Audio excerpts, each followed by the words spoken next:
How to see Spotify Wrapped 2022. That's what I will show you in this video. But before we begin, make sure to subscribe to the channel and ring the bell to get notified whenever a new video is uploaded. With that said, let's get started.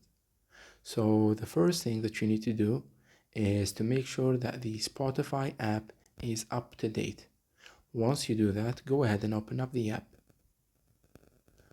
And for most of you, you will be able to see the Spotify Wrapped on the homepage.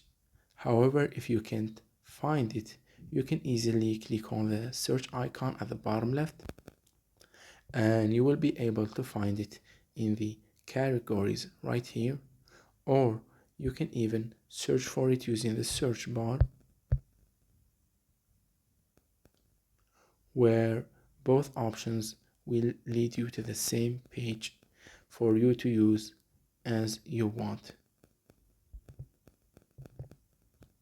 It's that easy and simple. So that was it for this video. That's how you can check Spotify Wrapped 2022. If you have any questions, please leave them in the comment section down below.